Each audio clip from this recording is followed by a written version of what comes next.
Video ini bersumber dari channel Heavy Spoiler, New Rockstar, dan juga The Canadian Lad. Beberapa detail yang gue lewatkan bersumber dari 3 channel ini. Jadi buat kalian yang mau lihat, linknya ada di description, oke? With great power, there must also come great responsibility.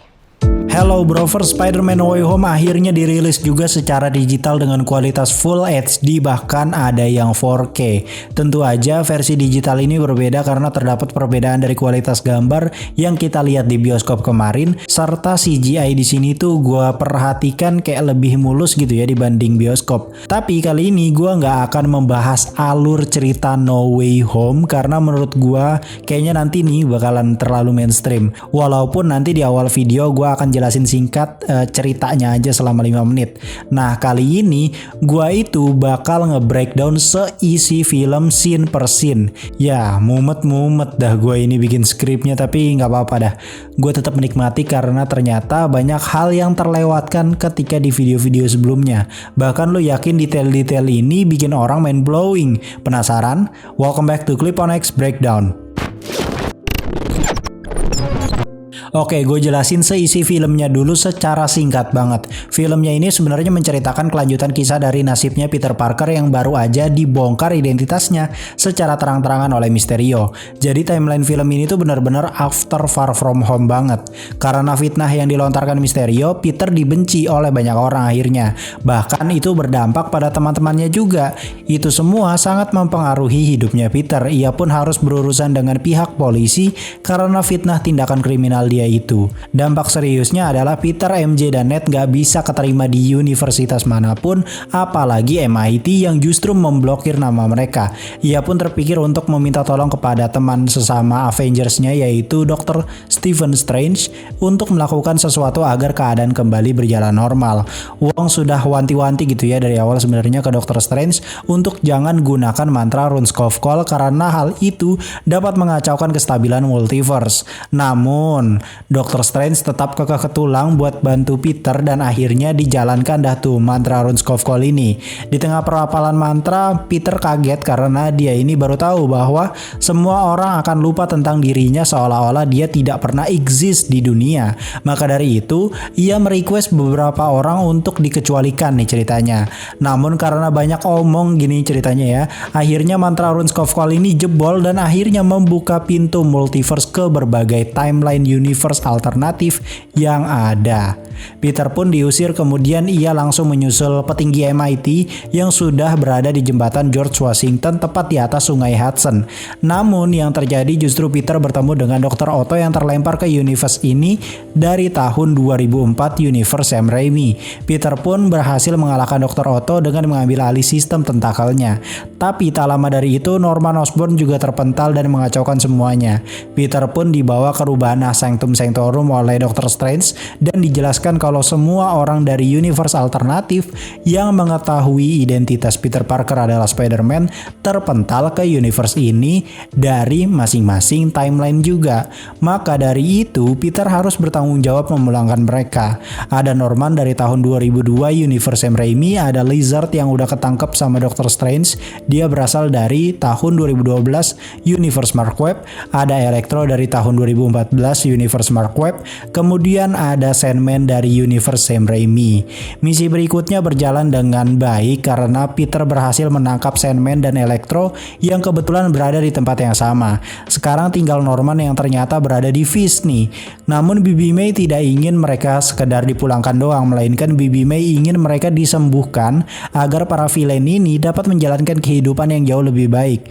Peter pun kembali ke Rubana bersama Osborn, namun dia malah berseteru dengan Dr. Strange yang berbeda pendapat dengannya. Ia pun merebut lama Cina Kadafus yang berisi kristal Kadafus. Nah, di dalam kristal Kadafus itu ada mantra Runescove yang udah diperbaiki oleh Dr. Strange. Sekali tekan mereka akan kembali ke universe mereka, entah itu terbunuh atau tewas berkorban. Ia pun merebut lama Cina Kadafus kemudian mengurung Strange di sebuah dimensi. Setelah itu Peter membawa para villain ke apartemen Happy untuk disembuhkan secara berurutan menggunakan alat yang disebut Fabricator. Dr. Otto akhirnya nih sembuh nih. Dilanjut dengan sosok Electro yang akan dikendalikan energi listriknya lewat sebuah penyedot gitu. Namun di saat proses itu terjadi, sosok Goblin ini kembali mengambil alih tubuh Norman dan terlibat pertarungan hebat dengan Peter. Electro memutuskan untuk kabur menggunakan reaktor dari Tony Stark, sedangkan Sandman, Lizard, dan Dr. Otto juga kabur entah kemana. Kini menyisakan Goblin yang bertarung gila-gilaan dengan Peter hingga Peter patah tulang hebat. Saat di lantai bawah, Bibi May yang membawa serum penyembuh Goblin malah ditabrak glider hingga akhirnya tewas. Goblin kabur dan Peter pun juga memutuskan untuk kabur dari sana karena para pasukan sudah mengepung dia. Peter sudah sangat putus asa dengan apa yang baru saja terjadi. Di sisi lain, Ned berhasil membuka sebuah portal yang justru mengarah ke Spider-Man Andrew dan Spider-Man Tobey yang ternyata terpental juga ke MCU. Mereka pun memutuskan untuk mencari Peter Tom, kemudian tiga Peter ini bekerja sama untuk membuat cure dari Sandman, Lizard, Electro, dan juga Goblin.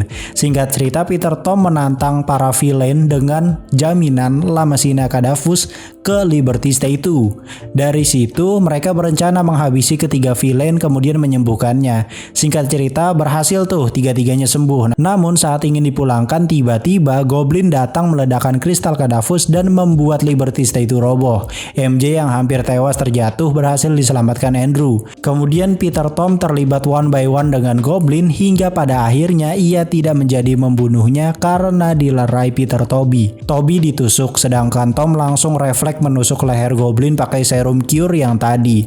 Peter Tom pun berterima kasih kepada dua Peter terdahulu karena sudah membantu. Ia kembali ke Doctor Strange yang dimana Doctor Strange sudah tidak bisa menghentikan retakan multiverse ini. Akhirnya Peter nekat meminta Doctor Strange kembali menggunakan Runes of Call untuk membuat semua orang lupa tentang Peter agar retakannya itu kembali normal. Peter pun berpamitan kepada dua sahabatnya. Setelah kejadian itu, Peter memutuskan untuk tidak mau berkenalan dengan MJ dan Ned Leeds yang sudah lupa tentang Peter agar mereka aman, kemudian memutuskan untuk tinggal di apartemen reot atau rusak gitu di New York City sebagai friendly neighborhood Spider-Man yang sesungguhnya. Tanpa bantuan Stark, tanpa bantuan teknologi tinggi, tanpa bantuan teman, hanya Peter sebagai Spider-Man dengan suit baru yang sederhana dengan desain yang terinspirasi dari dua Spider-Man terdahulu yang ia temui sebelumnya. Nah, itu tadi adalah singkatan dari cerita No Way Home secara keseluruhan. Sekarang kita masuk ke breakdown detail dari seluruh adegan yang ada di No Way Home ini. Di awal kita diperlihatkan logo Marvel Studio pada umumnya, namun jika kita perhatikan secara lebih detail lagi, terdapat scene tambahan untuk Shang-Chi The Legend of the Ten Rings. Scene itu diambil ketika Shang-Chi menggabungkan energi Ten Rings di final battle. Kemudian ketika adegan lanjutan post credit scene dari Far From Home, kini kita bisa melihat detail tempat di mana Peter menyaksikan berita terbongkarnya identitas dia. Ternyata berada di Pennsylvania Station. Kemudian jika kita perhatikan pada kiri kanannya MJ itu terlihat seperti orang yang sama, bahkan dengan baju yang sama ketika pada post credit scene Far From Home. Padahal ini tuh syutingnya berbeda ya. Jadi adegan ini memang sengaja berusaha untuk disamakan sama sang sutradara biar lebih akurat lagi. Di sini kita juga bisa melihat si MJ yang menggunakan Black Dahlia yang pecah pada timeline Far From Home sebelumnya. Di kerumunan sekitar MJ kita bisa mendengar sekilas bahwa ada yang teriak, "You just a kid." Kalimat itu merupakan callback scene ketika Spider-Man Tobey berpenampilan tanpa topeng setelah menahan kereta api. He's just a kid. No older than my son. Kemudian kita berlanjut pada scene di mana Peter sedang membawa MJ ke tempat aman.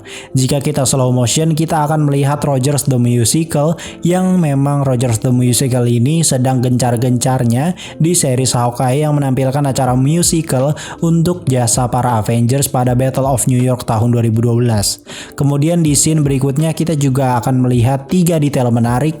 Yang pertama, wajahnya Peter digambarkan setengah Spider-Man. Itu merupakan merupakan referensi langsung dari komik. Kemudian kita bisa melihat kembali Rogers the Musical, namun kali ini dengan foto original Six Member yang menyelamatkan kota New York di tahun 2012. Di sebelah kiri bawah ada logo PlayStation yang memang ini jadi teknik marketingnya Sony dalam memasarkan produknya. Di sebelah kiri atas ada Aliens Building, terus pojok kanan atas ada Barclays Building. Saat Peter sudah berada di tiang gondola, kita akan melihat sebuah gondola yang bertuliskan Roosevelt Island. Gondola ini merupakan gondola yang dijadikan taruhan oleh Green Goblin pada menjelang Final Battle Spider-Man 1 garapan Sam Raimi.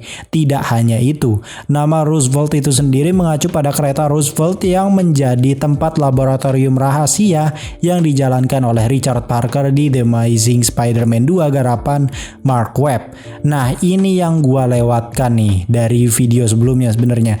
Ketika menjelang terjun ke selokan, di belakang si Flash Thompson terdapat angka 59 yang ternyata mengacu pada komik The Amazing Spider-Man isu 59 yang berjudul The Brand of Brainwasher.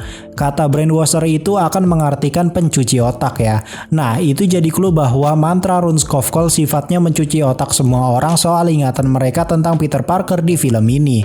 Di HP Flash Thompson juga ternyata menyimpan banyak pesan, padahal scene-nya tuh kayak sekian detik doang ya. Di HP Flash Thompson ini ya of course pasti Sony gitu sebagai marketing. Kita bisa melihat dia sedang menonton laporan dari The Daily Bugle yang masuk FYP TikTok. Status baterainya itu 41%, yang ternyata jika dihubungkan pada referensi komik, angka 41 itu mengacu pada komik Amazing Spider-Man isu 41. Itu berhubungan dengan saat dimana Spider-Man melawan Rhino. Ini juga jadi singgungan ke Amazing Spider-Man 2 di mana ada kehadiran Rhino, dan juga di ending film ini yang ternyata kita bisa lihat Rhino juga sekelebatan dari retaknya multiverse. Kalau kita perhatikan jamnya, di situ kan tertulis 11.25. Angka 11 jadi referensi komik Amazing Spider-Man isu 11 yang menjadi saat dimana Spider-Man berhadapan dengan Dr. Otto Octavius. Sedangkan angka 25 itu sendiri mengacu pada Amazing Spider-Man isu 25 yang dimana Spider-Man terlibat perseteruan dengan J. Jonah Jameson. Pas banget ya TikToknya lagi nayangin The Daily Bugle gitu. Saat Peter Parker keluar dari stasiun bawah tanah, kita bisa melihat cabang barunya dari warung sandwich Papa Del Mars yang udah muncul juga ya sebelumnya di Homecoming. Terus kalau kita perhatikan adegan Peter menggunakan penutup selokan itu merupakan referensi dari ending The Amazing Spider-Man 2 garapan Mark Webb ketika Peter Andrew berhadapan dengan Rhino. Di bagian pelang jalan kita akan melihat nomor 47 yang ternyata mengarah pada Amazing Spider-Man isu 47 yang menceritakan perseteruan dengan Kraven the Hunter. Film Kraven the Hunter sendiri sudah dalam proses pengembangan cerita dan sudah proses casting yang akan diproduksi oleh Sony.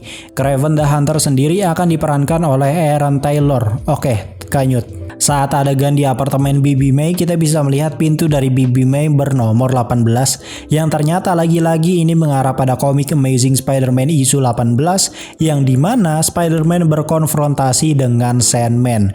Ya, Sandman pun memang muncul kan di film ini. Dari tadi tuh emang angka referensinya tuh selalu berkaitan ya dengan filmnya. Geblek anjir sutradaranya teh. Semua angka di film ini tuh kayak bener-bener dihubung-hubungin gitu loh sama isu yang ada di komik gitu. Di kamar Peter juga ada nomor di dalam kantong kresek bertuliskan 48. Ini ternyata mereferensikan ke The Amazing Spider-Man isu 48 di mana Spider-Man berhadapan dengan Vulture. Nah, Vulture sendiri memang tidak ada di dalam film ini, namun ia sudah tampil duluan di Homecoming. Kita juga bisa melihat komputer yang ada di kamar Peter pas di Civil War. Kini sudah dibongkar nih kalau sekarang. Terus saklarnya juga kayak ditutup gitu bertuliskan jangan dimatikan. Saklar ini juga sempat kelihatan gitu ya ketika di awal film Far From Home. Ini menjadi pertanda bahwa timelinenya itu memang sangat berdekatan sekali. Bahkan kalau disatuin tuh itu sebenarnya bisa satu film ya, Far From Home dengan No Way Home jadi 5 jam gitu anjing filmnya. Ada shoot di luar rumah yang memperlihatkan nomor jalan 46 yang bisa mereferensikan ke komik Amazing Spider-Man isu 46 yang mereveal villain The Sinister Shocker. Bisa aja nih villain muncul di film trilogi selanjutnya, mengingat Marvel Studio pasti mencari kisah yang gak terlalu mainstream. Berlanjut pada detail Daily Bugle. Dunia marah saat pemburu Mysterio berkeliaran bebas. Gelo, judulnya teh clickbait edan gitu anjir kayak channel Indo. Namun kalau kita lihat di sini, dailybugle.net itu masih underground. Jadi doi itu masih belum sesukses yang digambarkan pada Spider-Man Sam Raimi punya. Nah, di sini kita bisa melihat detail menarik seperti beberapa laporan berita yang kenotis banget di mata gua sih sebenarnya yang ini nih ya. Ada gambar MJ yang disandingkan dengan Liz Allen yaitu love interest Peter di Homecoming. Terus di sebelah kanan ada gambar Iron Man yang setengahnya itu lagi adalah Spider-Man. Ini menggambarkan bahwa tema The Next Iron Man pada Far From Home itu terus kita dengar ya dari film Far From Home sampai No Way Home ini. Terus kita bisa melihat detail berita koran yang bertuliskan nama lengkap teman Peter Parker. Yang paling kenotis di gua itu adalah nama MJ. Di sini ternyata ada Watson-nya. Jadinya tuh kayak Michelle Jones Watson. Sedangkan di realitas utama komik ataupun Sam Raimi, nama Watson hanya dimiliki oleh Mary Jane. Ini jadinya menggambarkan bahwa MJ di sini emang bakal jadi sosok love interest utama si Peter, pengganti Mary Jane. Terus ada laporan berita tentang Iron Man Junior dengan gambar Vector gitu, Spider-Man nangis. Terus ada gambar Peter setengah Spider-Man yang kembali mereferensikan komik. Kemudian diperlihatkan Peter disiram cat hijau. Terus ada berita laporan penangkapan dari Interpol terkait Night Monkey. Night Monkey sendiri adalah julukan Peter ketika di Far From Home dengan keadaan pakai stealth suit. Terus pada berita roll berjalan kita bisa melihat berita tentang gejolak politik berlanjut di New Asgard. Kayaknya di New Asgard ini bakal banyak konflik juga ya yang nanti bakal diceritain di Thor Love and Thunder. Stark Industries juga terlibat karena drone yang digunakan Mysterio itu adalah produksi dari Stark Industries. Kemudian Peter ditangkap oleh Agent Cleary yang ternyata karakter referensi dari komik. Cleary sendiri merupakan bagian dari DODC atau Department of Damage Control. Kita juga bisa melihat foto MJ dan Ned yang berada di pesta dansa yang ada di film Homecoming. Sedangkan di saat itu Peter memang tidak ada karena sedang terlibat battle dengan Adrian Toomes. Di sampingnya ada mainan kayak pesawat Star Wars gitu ya. Terus ada Iron Spider charging yang ternyata kosong atau nggak ada isinya. Bisa jadi Peter sudah menggunakan Iron Spider suit dari sebelumnya buat berjaga-jaga kalau ada hal mendesak. Terus ada kacamata Edith yang berada di atas tumpukan game PlayStation 2. Ada NBA Live 2003, Stuntman, ATV Off-Road Fury 2, dan beberapa game yang lain lah. Saat berada di kantor polisi kita juga bisa melihat di belakang Peter ada semacam poster bertuliskan Your New Ride atau perjalanan barumu. Ini mereferensi pada kehidupan yang baru bagi Peter Parker di ending nanti. Terus ada poster Liberty Stay 2. Kaos yang digunakan Peter juga merupakan kaos yang sama ketika ia baru pulang dari Jerman bersama Tony Stark di event Civil War. Jika lo perhatikan pada saat MJ, Ned, dan juga Bibi May masuk, kita akan melihat bahwa MJ dan Bibi May saja yang menyatakan jangan bicara apapun tanpa pengacara. Sedangkan Ned kelihatan kayak diem aja gitu, yang mengartikan di sini Ned itu panik ketulang cuy, dan bener aja ketika diinterogasi dia mengatakan semuanya source. Kemudian pada berita keterlibatan Happy Hogan kita diperlihatkan foto yang menjadi callback scene Iron Man 3 di timeline 1999.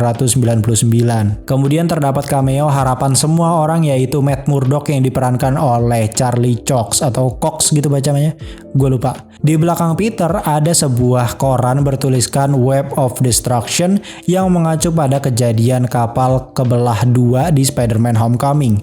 Kemudian jika kita perhatikan pada adegan saat apartemen Bibi May dilempar bata, kita bisa melihat bahwa ternyata tidak hanya Murdock saja yang refleks, tapi si Peter juga ternyata refleks pakai Spider Sense dengan posisi yang sama, yaitu tanpa melihat gitu loh, nangkepnya anjay keren. Cameo-nya cuman bentaran gitu tapi oke parah sih menurut gue, langsung kayak ngegambarin kehebatan dari Matt Murdock ini. Si Peter karena punya Spider Sense juga, jadinya dia itu curiga gitu loh, siapa Matt Murdock sebenarnya gitu. Peter dan Bibi May yang memutuskan ke apartemen Happy yang bernama Spiritual Oasis. Kalau kita perhatikan, di sini ada robot dummy. Doi ini sudah berada dari zaman Iron Man pertama. Robot ini adalah salah satu yang nemenin Tony Stark dari zaman pertama bikin Mark II. Terus kalau kita perhatikan, mesin fabricator ini ternyata adalah mesin yang sama teknologinya seperti yang ada di jet pribadi Happy di Far From Home. Sayangnya kalau yang di jetnya itu kan meleduk ya gara-gara di endingnya itu. Anyway, ada stiker Hot Wheels yang jadi detail Easter egg juga. Saat malam hari ketika Sleep video call sama Peter, kita bisa melihat MJ ini ternyata sedang baca buku Maya Angelou, I Know Why the Caged Bird Sings. Terus di kamar MJ tuh ada gambar Peter, ada gambar Coach Wilson, terus ada foto yang sama pas pesta dansa di Homecoming. Terus ada foto waktu di Far From Home juga. By the way, yang motoin kalau nggak salah Brad Davis ya. Kemudian dilanjut dengan laporan dari Betty Brant yang mengatakan go get them tiger. Ini jadi referensi kata-kata dari MJ waktu di komik ataupun di Sam Raimi Spider-Man 2. Kemudian ada cameo dari Darnell Applin yang menjadi asisten dari Zendaya, pemeran dari Michelle Jones. Kemudian terdapat detail pada nama buku Flash Thompson yaitu Flashpoint, yang bisa saja ini mereferensikan peristiwa Flashpoint pada DC Comics dan juga film solo The Flash nantinya. Kemudian kita juga bisa mendengar teriakan Do Flip yang merupakan referensi kepada pria yang berteriak sama di Homecoming. Dia juga pernah muncul juga di film Shang-Chi. Di belakang Peter dekat tangga ada gambar Hank Pym, Howard Stark, Albert Einstein dan juga Abraham Erskine. Mr. Harrington juga membuat sebuah penyambutan untuk Peter karena dia fans Spider-Man ternyata. Dari mulai fotonya yang ditempel biar deketan sama Peter, ada gambar Peter yang referensi komik lagi. Saat berada di atap, di situ tertulis Graffiti Ditko yang merupakan referensi dari nama Steve Ditko yang merupakan salah satu pencipta karakter Spider-Man. Di koran yang dibaca MJ juga bertuliskan Spider-Minions. Kemudian pada adegan Peter mendapat hasil tes universitas, kita bisa melihat Dummy berusaha untuk menyelesaikan Lego Death Star. Namun ketika Peter berteriak pengumuman MIT, Dummy tanpa sengaja menjatuhkan Lego Death Star yang sudah tersusun rapi. Ini referensi callback scene adegan Ned yang menjatuhkan Lego Death Star waktu pertama kali mengetahui Peter adalah Spider-Man. Saat pada scene Peter tiba di cafe tempat MJ bekerja, kita bisa melihat detail dari stiker Mysterio di tiang listrik. Kemudian ada detail plang proyek Liberty Statue yang menggunakan shield Captain America. Berlanjut pada detail di Sanctorum yang dimana dipenuhi oleh salju karena pintu rotunda yang menuju Siberia terbuka. Baru deh dilanjut dengan adegan mantra rune Skovkol yang pecah gara-gara Peter terlalu banyak request. Tapi kalau kita perhatikan, jumlah nama yang Peter request itu ternyata menentukan jumlah villain yang ketarik ke universe MCU dari universe lain dengan status mereka mengetahui Peter Parker adalah Spider-Man. Sandman, Electro, Lizard, Green Goblin, Dr. Otto Octavius. Sedangkan karakter bonusnya itu adalah Peter Andrew dan Peter Tobey. Harusnya Mary Jane dan Gwen itu tetap ada dong, meskipun Gwen udah mati, tapi dia bisa aja ketarik dari timeline sebelum dia mati gitu. Tapi ternyata konsep itu dibatalkan karena COVID lagi gencar-gencarnya pada saat proses syuting. Jika kita perhatikan saat mantra rune Skovkol pecah, kalian akan sadar bahwa ada bayangan dari The Lizard. Di saat itu Dr. Strange juga sudah menyadari hal tersebut. Kemudian berlanjut pada Peter yang berada di jalan tol menuju bandara di atas sungai Hudson.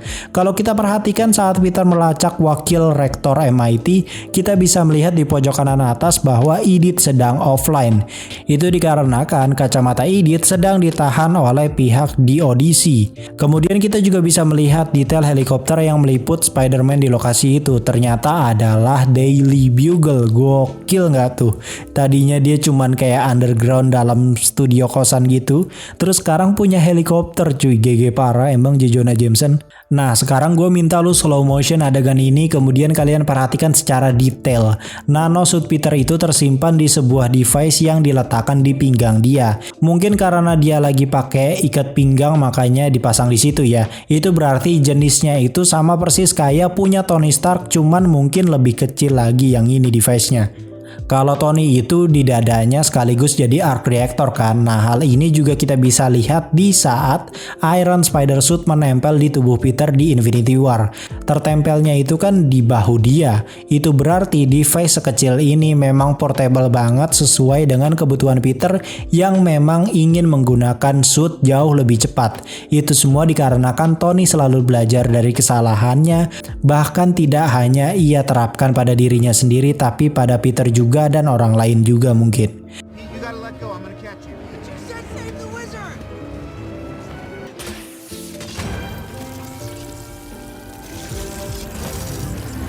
Nah, pada adegan ini kalian juga bisa lihat detail plat nomor yang menjadi anagram Spideys. Kemudian saat Peter menyapa anak kecil, kita bisa melihat bahwa si kakaknya itu sedang menonton acara berita The Daily Bugle yang lagi live menayangkan lokasi Peter saat itu, yang which is berada di samping mobil dia persis, anjay.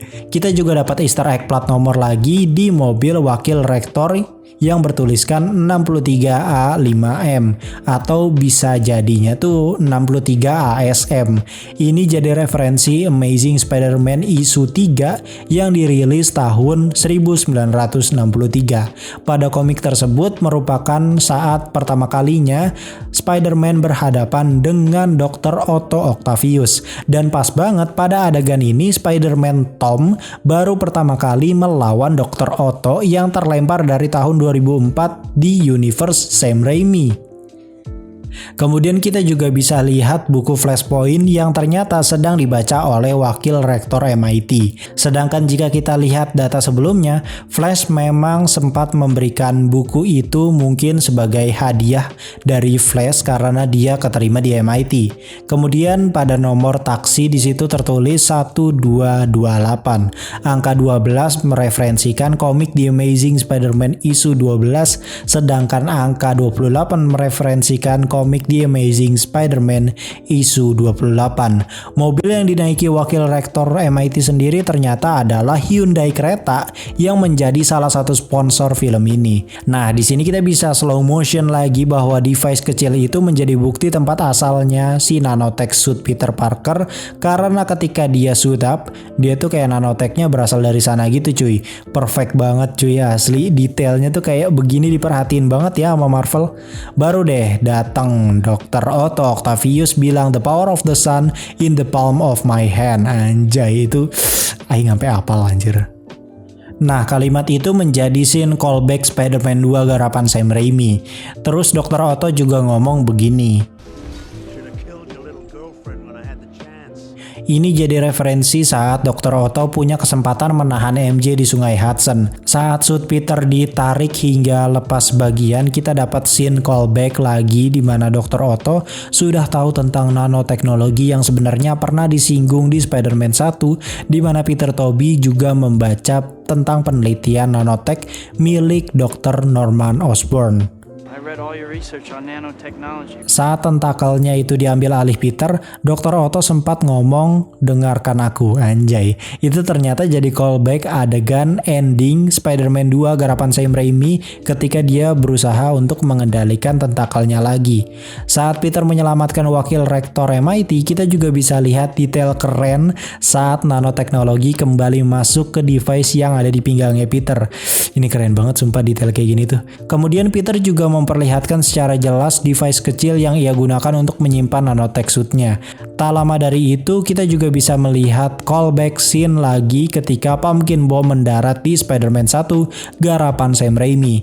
Saat di Rubana Sanctum Sanctorum kita bisa lihat secara lebih detail lagi special effect dari sisa nanoteknologi Peter kemudian dikombinasikan mantra untuk menjadi sebuah shooter spell yang dapat melempar seseorang ke dalam penjara spiritual. Detail berikutnya ketika Dr. Strange bilang Scooby-Doo this shit. Kalau di trailer ternyata ucapannya itu adalah Scooby-Doo this crap. Jadi ada perbedaan ya. Ini menjadi bukti besar bahwa Marvel sering syuting dua adegan. Yang satu buat film aslinya, yang satu lagi buat trailernya. Ned juga menjelaskan kalau dia punya keturunan penyihir. Ternyata benar, dia bisa dengan mudah membuka portal tanpa latihan keras kayak Dr. Strange dulu saat di menjelang ending nanti. Saat di Rubana kalian bisa lihat MJ sedang mengambil sebuah kotak yang foto modelnya itu menggunakan style janggut ala-ala Tony Stark, yang dimana ini menjadi referensi bahwa kepahlawanan Tony Stark itu menjadi banyak inspirasi seseorang. Kemudian kita bisa melihat detail menarik juga ketika Ned membuka kulkas di Rubana yang berisi makhluk dimensi lain. Namun ada satu makhluk yang kenotis di mata gua. Ada makhluk yang mirip kayak kalajengking gitu tapi warnanya hijau. Nah, ini bisa jadi kode bahwa bisa saja ancaman selanjutnya adalah Scorpio. Scorpio sendiri sudah muncul lebih dulu di post credit scene Spider-Man Homecoming ketika ia bertemu Vulture di penjara. Kemudian dari desain lampu di samping MJ itu kayak semacam desain planet atau apalah itu yang bulat gitu bentuknya tapi setengah. Bisa saja ini mereferensikan kepada peristiwa setengah populasi alam semesta yang sempat lenyap selama 5 tahun karena ulahnya Thanos. By the way, laptopnya Ned itu oke juga ya cuy, dia pakai Zephyrus gitu anjir. Kelihatan dari dua layarnya gitu anjay, GG gelo. Kemudian kita bisa melihat detail dari kostum Spider-Man Peter dalam keadaan terbalik karena ada noda bekas cebor cat yang hijau teanya. Ternyata pada detailnya itu banyak juntayan kabel dan juga bagian dadanya ada HP-nya dia yang dilakban sambil keadaan video call biar teman-temannya itu juga bisa mengarahkan arah lokasi musuhnya. Saat Electro muncul kita bisa melihat proses perubahan Electro dari yang warnanya biru menjadi warna kuning energi listriknya. Ini disebabkan karena perbedaan tekanan energi di universe MCU ini. Kemudian kita juga bisa melihat detail ekspresi Peter saat ia melempar Flynn Marko ke penjara spiritual. Peter itu tuh kayak kelihatan tidak senang atau kecewa karena dia terpaksa melakukan itu walaupun Flynn Marko sudah membantunya. Lanjut pada detail berikutnya yang memperlihatkan Norman Osborn yang kembali sadar dari kepribadian Goblin. Kalau kita perhatikan di sini bajunya Norman Osborn kelihatan banget CGI-nya ya. Yang udah biasa lihat animasi 3D atau 4D udah sadar lah ya nih pasti kalau CGI dari baju Norman itu agak-agak kurang halus gitu ya, kayak masih kelihatan tempelan gitu di lehernya. Cuman apa gua doang yang lihat kayak gitu apa gimana? Kalian coba komentar. Emang bener sih ada adegan dimana dia pakai baju aslinya juga, gua tahu. Cuman kalau yang ini kayaknya kayak CGI gitu ya bajunya. Kelihatan banget soalnya cuy, sumpah. Atau mungkin ini baju asli tapi karena dia dipoles CGI malah kelihatan aneh gitu ya. Tapi balik lagi, ini kan penilaian pribadi, berbeda orang ya beda penilaian gitu. Menurut kalian gimana nih soal bajunya Norman, kelihatan CGI apa enggak? Kalau menurut mata gua ini CGI banget. Kemudian berlanjut pada detail di HP-nya Peter. Kalau kita perhatikan baterainya kan statusnya 41%. Ya, angkanya ternyata sama seperti status baterai HP-nya Flash Thompson yang tadi. Saat Peter tiba di Fisk, kita bisa melihat poster Spider-Man yang dicoret dengan tulisan Mysterio was right. Ini menjadi bukti seberapa edannya fans yang menganggap Mysterio ini bener gitu. Kalau kita perhatikan baju yang dikenakan oleh Norman Osborn ternyata mereferensikan warna dari baju asli Green Goblin di komik. Detail berikutnya itu ada pada dailybugle.net di mana dia mempromosikan produknya itu ya, suplemen merek Daily Bugle. Jika kita throwback lagi, kalian akan sadar bahwa ternyata prototipe dari Daily Bugle suplemen itu sudah ada dari zaman J. Jonah Jameson melarat yang tadinya itu syuting di kosan. Nah, sekarang dia ini sudah syuting di sebuah ruangan yang jauh lebih proper lagi untuk laporan berita gitu. Sesampainya di Rubana, Norman sangat terkesan melihat versi lain dari MJ yang bernama Michelle Jones. Nadanya tuh kayak seolah-olah ini tuh kayak bukan Norman ya, kayak Goblin gitu. Coba kalian perhatikan nadanya deh. Mary Jane. It's Michelle Jones, actually. Baru deh di sini diceritakan bagaimana si Norman dan Otto tewas namun tidak jadi gara-gara terpental. Kemudian berlanjut pada saat Peter terpental astral projectionnya. Kita bisa melihat tampilan efek gitu dari Spider-Sense Peter yang aktif bahkan dalam keadaan tak sadarkan diri. Setelah itu kita juga dapat detail yang mereferensikan What If episode 5 di mana Spider-Man itu menggunakan Cloak of Levitation. Pada adegan yang sama juga kita melihat detail dari majalah dengan model Michelle Liz Allen, yaitu love interest Peter sebelum MJ di Homecoming. Terus ada majalah Time Iron Man Junior. Ada juga majalah dengan wajah Peter yang setengah Iron Spider Suit, ada majalah dengan muka Mysterio, dan ada majalah yang wajahnya Peter aja. Kemudian Peter berhasil menjebak Doctor Strange dengan rumus geometri, kemudian meninggalkannya di sana dan melanjutkan misinya yang terinspirasi dari Aunt May. Kayaknya jadi 2 part aja ya. Jujur gue agak seret gitu cuy, suaranya kayak udah mulai habis gitu. Tapi tenang, part keduanya akan gue rilis di hari yang sama semoga ya. Tapi di jam yang berbeda mungkin. Paling ngaret nih ya, paling ngaret besokannya setelah part 1 bakal gue rilis part 2-nya. Mohon maaf banget nih ya, masih ada 9 halaman skrip lagi cuy. Tapi gue udah agak seret gitu suaranya, kayak mau habis gitu. Gue takutnya kalau gue paksain malah nggak bisa record berhari-hari gitu cuy. Jangan lupa subscribe, aktifkan juga loncengnya. Gue pamit undur diri and I'll come see you next time. Sorry nih ya, bye bye.